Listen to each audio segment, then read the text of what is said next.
Selamat datang di kanal Ika Mitayani. Kanal ini akan berbagi tentang dunia konten, parenting, daily life, dan drama Korea.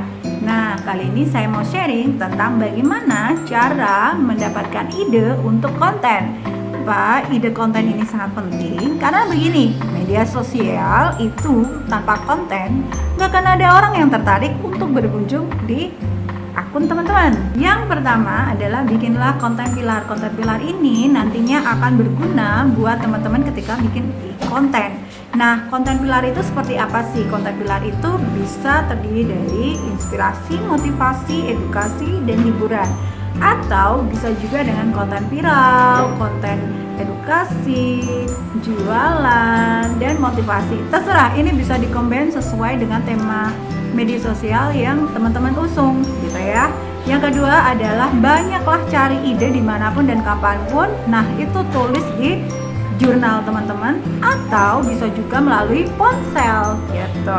Jadi seenak dan senyamannya aja gitu.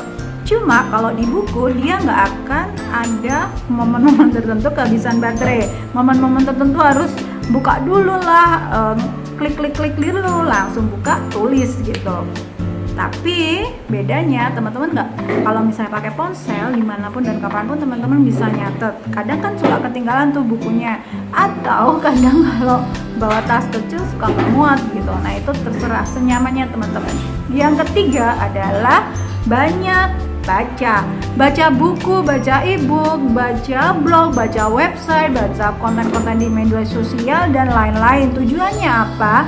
Ini untuk memperkaya wawasan teman-teman, memperkaya konten di akun teman-teman. Sesuaikan dengan tema yang teman-teman usung ya, jangan suka melenceng dari tema kalian. Kemudian nonton YouTube. Sekarang itu banyak banget orang yang suka mencari sesuatu melalui YouTube, bukan di Google gitu ya. Walaupun di Google masih banyak, tapi makin kesini banyak orang yang lebih prefer ke YouTube. Kenapa? Lebih langsung ke YouTube karena di sana banyak video-video yang mungkin dikasih step by step caranya seperti itu.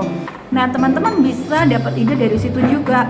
Oh, ternyata konten seperti ini juga bagus untuk akun media sosial saya. Yang pasti harus diperhatikan adalah jangan copy paste.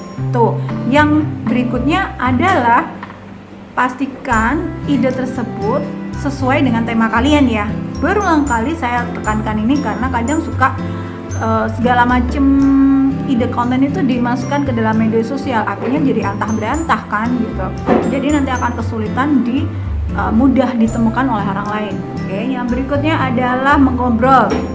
Saya yakin banyak teman-teman yang suka mengobrol sekarang ini tidak harus ketemu sama orang gitu ya, face to face, enggak. Sekarang bisa lewat chat dan lain-lain gitu kan, lewat DM, lewat inbox kayak gitu.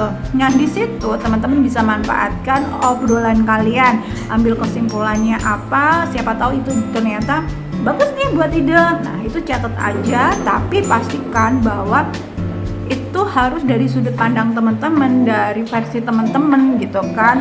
Jadi itu akan lebih kuat dan lebih memperkuat gitu ya kontennya. Yang berikutnya adalah kalau teman-teman diskusi, hasil diskusi itu bagus banget loh sebenarnya.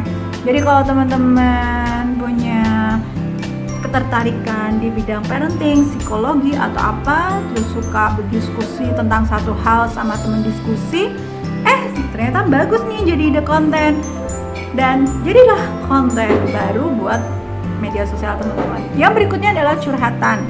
Curhatan ini nggak melulu orang lain curhat ke kita ya. Jadi ya ada yang hasil curhatan, jadi ada orang yang curhat, itu bisa jadi ide konten baru tanpa harus cerita bahwa ini dari si A, si B, si C. Tapi pastikan curhatan ini jadi sebuah konten yang baru, konten yang segar yang bisa memberikan solusi bagi orang lain. Atau curhatan juga bisa datang dari media sosial seperti Facebook, TikTok, dan lain-lain. Nah, itu bisa teman-teman olah menjadi ide konten. Nah, buat ide konten itu menjadi konten yang baru menurut versi atau sudut pandang teman-teman. Selipkan juga pengalaman teman-teman akan ide tersebut sehingga bisa membantu orang lain juga. kayak gitu. Oke, segitu dulu cara agar teman-teman nggak kehabisan ide konten. Semoga bermanfaat dan bisa berhasil gitu ya ketika dipraktekkan. Jangan lupa teman-teman komen kalau misalnya teman-teman sudah berhasil mempraktekannya. Dan assalamualaikum.